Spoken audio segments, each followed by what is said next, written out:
Se a gente for lembrar especificamente do ano de 1990, a gente pode lembrar de vários eventos que marcaram esse ano. O Brasil foi eliminado para a Argentina na Copa do Mundo. Tivemos a morte de um grande ídolo, que era o Cazuza. Estreia de Pantanal na televisão brasileira, a novela que mostrava todo mundo como veio ao mundo. Teve também a estreia de um novo canal que prometia revolucionar a televisão brasileira e o jeito que o jovem ia consumir tudo, a MTV entrava no mercado.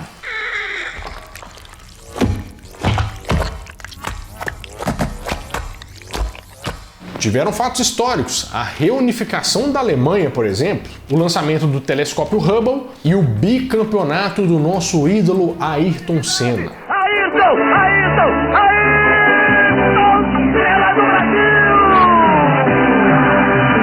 Mas eu também estava lembrando que nessa época, toda vez que a gente vai fazer um vídeo de empresas que sumiram, coisas que acabaram, coisas que faliram, sempre aparece um ano, 1990. Manchete foi pro saco nos anos 90. A Varig, uma empresa gigante da aviação brasileira, foi pro saco nos anos 90. O Mapping, empresa, vender, foi pro saco nos anos 90. O Bamerindos, o tempo passa, o tempo voa, também foi. Mas o que será que aconteceu? Você vai ver que o ano de 1990 foi o ano em que o Brasil quase quebrou. É hoje no Nerd Show.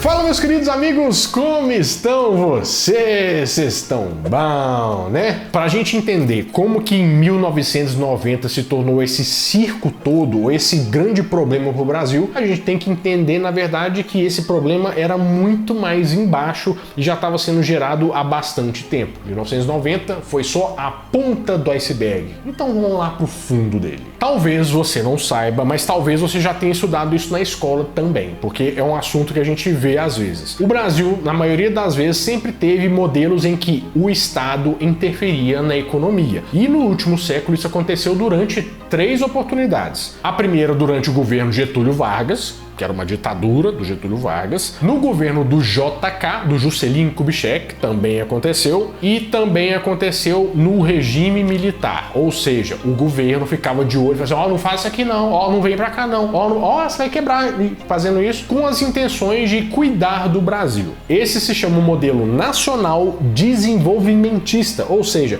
para desenvolver o país. E aqui no Brasil acontece desde os anos 30. E esse modelo tem 3 pilares. Industrialização substitutiva de importações, ou seja, não importar as coisas de fora, fazer tudo aqui dentro. Intervencionismo estatal na economia, que nem eu já expliquei, o Estado ficando, olha só o que nós temos que fazer. E nacionalismo, ou seja, honrar a pátria, a bandeira do Brasil, fazer discursos mais, vamos dizer, engrandecendo a pátria. E algumas maneiras de fazer isso, das importações, de pôr todos esses 3 pilares para funcionar, foram através de barreiras, Por exemplo, uma taxa de importação muito elevada vai fazer o pessoal falar assim, eu não vou conseguir vender as coisas lá no Brasil, não, é caro pra caramba. Sendo que essa taxa de importação chegou a passar dos 100% em determinado momento da história. Eles também colocavam subsídios, ou seja, investimento ou facilidades para determinados setores do Brasil para desenvolver. O que quer dizer? Cobra menos imposto para você ficar mais prosperar, porque para isso a gente é bom. A própria burocracia brasileira era um impedimento também para fazer com que as coisas de fora não chegassem aqui. E o objetivo com essas coisas todas era superar o subdesenvolvimento da indústria brasileira e também fazer um crescimento tecnológico, industrial e deixar o Brasil independente, não do independência ou morte, mas não precisar dos países de fora para nada, sabe? Que a pessoa, não quero pedir dinheiro emprestado, não quero depender de ninguém. O Brasil queria ser assim. Mas, como resultado, essas políticas trouxeram um produto muito caro e baixo desenvolvimento dos produtos nacionais. Porque quem não faz intercâmbio com outros acaba fechando a casinha ali e fazendo só a mesma coisa, Ficou parecendo uma lição de vida, meu vereador? Uma lição de vida é sempre boa. Falando isso, a lição de vida que eu quero te dar é que você deveria usar os produtos nacionais, porque você está valorizando, você está sendo nacionalista e melhorando a nossa economia brasileira. inteira. Você não quer comprar coisas tecnológicas? Compra uma Tech T-shirt da Insider, que é uma roupa com tecnologia que com certeza você vai gostar bastante. E ó, vou te falar que você não pode perder a oportunidade, porque essa Black Friday vai ser a Black Friday das Black Friday da Insider. O maior desconto até hoje. O cupom NerdShow te dá 15% no site da Insider, certo? Só que somado com isso, os descontos do site, você pode chegar até a 50% de desconto. Meu Deus do céu, você não pode perder essa oportunidade. E até pensando nisso, vou deixar para você na descrição um link com um grupo secreto das notícias de promoção da Insider, porque a promoção vai ser o mês inteiro. Você não pode ficar de fora. Então vou deixar na descrição o link desse grupo para você entrar lá, ver as promoções, o link da Insider e o cupom NerdShow para você usar e abusar. Combinado? Agora vamos continuar nossa história. Entendendo o nosso cenário, você viu que o Brasil ele estava tendo vários problemas, né? A gente enfrentava um problema de hiperinflação, as coisas custavam muito caro, as coisas de manhã custavam uma coisa, de tarde elas já estavam custando outra, e a gente tinha passado um período do regime militar, a gente não votava mais, ou seja, o Brasil era o país das incertezas. Mas estava lá uma pessoa que prometia curar tudo, sanar os problemas do Brasil, uma pessoa que prometia caçar os marajás. Marajá é aquela pessoa que, né, vou gastar o dinheiro público. É claro que eu estou falando de Fernando Collor de Mello, o presidente da República que assume em março de 1990.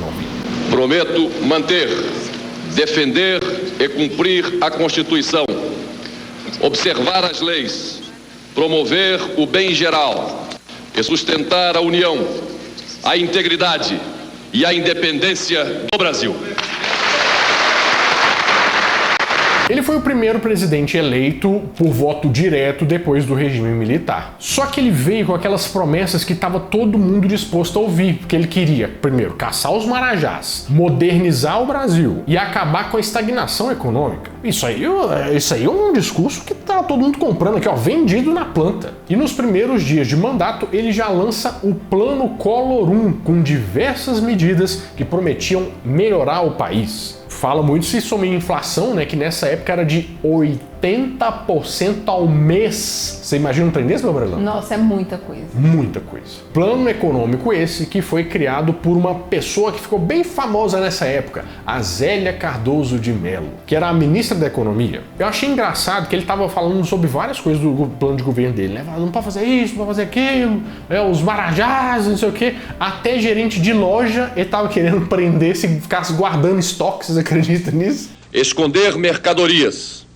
exagerar nos preços, iludir o consumidor, levará para trás das grades o gerente, o diretor e o dono da empresa. Mas como que ele ia fazer isso? No que consistia esse plano, né? Porque ele queria fazer uma coisa bem diferente. Inspirado em alguns países, o plano previa uma liberação econômica, inspirado nas políticas liberais internacionais. E como que isso é feito? Através da abertura de mercado. Dessa forma, o Estado ia ficar, de fora da economia. Deixa o pau quebrar e o Estado vai olhar para ninguém, Também uma coisa que seria feita é a redução dos impostos de importação. Também rolou o fim da reserva de mercado da informática, que era uma coisa específica desde os anos 70, que coisas tecnológicas tinham que ser desenvolvidas aqui no Brasil, e também a privatização de empresas que eram do Estado. Por isso que várias empresas que antigamente eram do Estado, hoje são da iniciativa privada.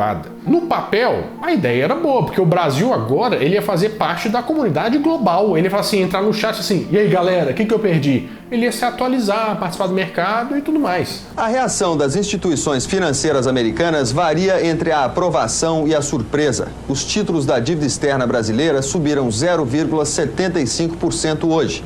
Os analistas acham que essa é uma variação pequena demais para ser levada em conta, mas é, pelo menos, uma demonstração de confiança na economia brasileira.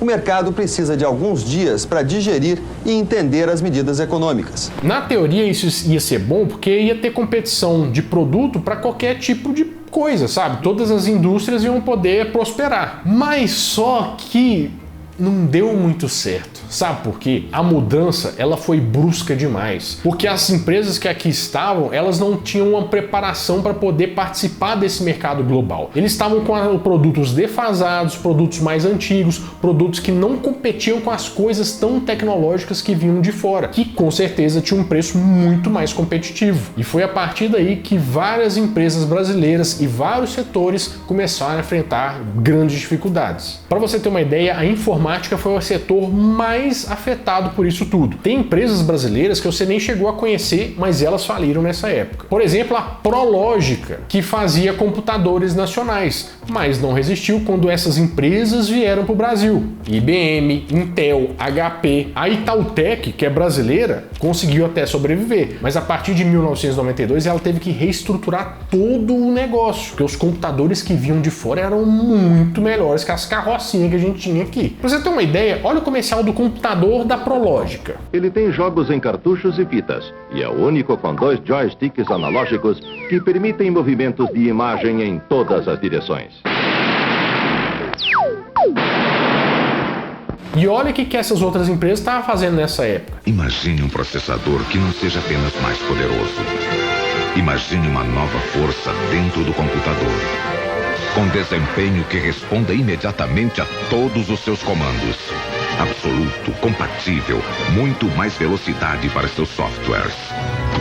A Microdigital Eletrônica faliu em 92 e a Cobra Tecnologia, que foi a primeira empresa a fazer um computador no Brasil em 1974, teve que virar dentro de uma outra empresa lá, virou uma empresa que mexe lá dentro do Banco do Brasil. Outro setor que sofreu muito foi a indústria de automóveis, porque além de abrir o mercado, eles incentivaram os carros populares, e os carros populares de fora eram bem mais desenvolvidos que os nossos. Uma empresa que sofreu bastante foi a Gurgel. Inclusive, eu fiz até um vídeo completaço contando toda a história do Gurgel e como que ela teve ascensão e queda, né? Como foi um sonho brasileiro que não deu tão certo assim. Mas só para resumir, né? A Gurgel fazia carros brasileiros, chegou até a fazer um carro elétrico em 1974, mas não resistiu quando Honda, Toyota, Fiat e até a Peugeot chegaram aqui com modelos 1.0 populares. Mas o que poucas pessoas lembram é que o Brasil chegou a ter indústria de carro esportivo e duas marcas se destacam que nessa época também faliram. Uma delas é a Puma e outra delas é a Miura. A maioria desses carros eram basicamente feitos em cima da mecânica da Volkswagen, né? Então, quando eles abriram o mercado, a Volkswagen veio em peso, fazendo mais peças, que eles já estavam aqui, mas trazendo mais peças, mais desenvolvimento, e eles realmente não aguentaram. Outra grande que nesse momento começou a perder bastante força foi a CCE, que perdeu muito com a chegada de outras concorrentes, Sonic, Panasonic, Philips, e não dá para falar que a gente não prefere essas do que a CCE, né? Vai levar ele. CCE, para quem dá valor ao seu dinheiro. Até no setor da telefonia chegaram empresas de fora. A Telefônica SA e a Telecom de Portugal vieram, que viraram a Telesp e também a Vivo. Nessa época foi também quando a Nokia chegou no Brasil. E as lojas de varejo sofreram bastante. Fechou Mapping, fechou Mesbla, a Arapuã não estava mais tão ligadona em você. No transporte aéreo, a Transbrasil e a Varig encontraram a falência. E até a indústria de brinquedos sofreu muito com as empresas que vieram da China, porque o produto de lá era muito mais barato. A Glaslit faliu, a Troll, a Atma, a Balila, que era criadora do Lango Lango, Brinquedos Coluna também, e até as empresas que sobraram tiveram que se reinventar. A Estrela, por exemplo, ela perdeu várias licenças, até a Barbie, que agora ia ser feita pela Mattel. E isso foi o que aconteceu diretamente, né? Mas na verdade, indiretamente, tem um outro viés de mercado que também afeta nessa produtividade das empresas brasileiras, porque o trabalhador tem seu lugar, mas quando o trabalhador não tem dinheiro para gastar, aí trava tudo, né? E quando veio o tal do confisco das poupanças, aí que o negócio degringolou de vez. Basicamente, a promessa era que você ia ter um dinheiro no banco e eles iam congelar esse dinheiro. Como não ia ter o dinheiro circulando, a economia ia dar uma estagnada, mas os preços também iam estagnar. Então, a gente ia conseguir controlar os preços, entendeu? Mas não foi muito bem isso que aconteceu, porque no ano seguinte o negócio já voltou assim muito pior. Caderneta de poupança. você só pode sacar até 50 mil cruzados novos. Se tiver mais de uma caderneta, o limite é de 50 mil para cada uma delas. Mas se as cadernetas forem de um mesmo banco, aí o limite é só de 50 mil para todas as contas. Isso não é só ruim por causa do dinheiro em si. Isso é muito ruim porque abalou aquela confiança do caçador de marajás que tinha com a população e principalmente com o mercado. Então o consumidor não tem outra alternativa, se ele tiver interesse no resgate, a não ser através de uma ação judicial. Como as empresas estavam com o dinheiro lá confiscado e tal, elas não conseguiam pagar mais as pessoas que trabalhavam e os fornecedores. Ou seja, as pequenas e médias empresas que não tinham liquidez de dinheiro, elas simplesmente foram pro saco, elas acabaram. E os setores que dependiam de capital de giro, ou seja, ter um dinheiro ali para você comprar mercadoria, para você vender e ficar girando esse dinheiro, foram muito afetados, como construção civil, comércio varejista e até a indústria. E na sociedade isso foi um grande golpe, porque muitas pessoas perderam suas economias, ou seja, o padrão de vida geral da população diminuiu muito. E quando você tem um padrão mais baixo, você não gasta com besteira, né? Com coisas além, ou seja, isso desaquece a economia. Mais de 20 milhões de pessoas foram afetadas por essas medidas econômicas. E praticamente eles tiraram 30% do dinheiro do país de circulação. Isso parecia um cenário muito apocalíptico, né? Meio difícil de resolver. Mas como que eles fizeram para sair disso para o que a gente tem hoje? Que não é aquelas coisas, mas também não é esse negócio todo aí, né? A lição aprendida foi que as coisas têm que ser feitas gradualmente, principalmente se você está manejando um país gigante, né? Isso só foi sanado com a criação do Plano Real, que fez várias transições. Eu não sei se vocês lembram, mas não foi de uma moeda para o Plano Real. Teve uma unidade de valor que depois durou um ano e foi ensinando a população como usar para depois trocar para o real. Aí sim a transição foi feita do jeito que tinha que ser feita e aí o Brasil conseguiu resolver essa hiperinflação galopante. Mas 1990 vai sempre ficar nas nossas memórias como o ano que o Brasil quase quebrou. Haverá um sacrifício, indiscutivelmente. De todos. Entretanto, nem o Estado, nem o município, nem a educação, nem os fundos de desenvolvimento, nenhum deles perderá nada. Bom, vou ficando por aqui, mas toda semana eu volto com mais um vídeo quentinho, fresquinho, crocante pra vocês. Então, adeus!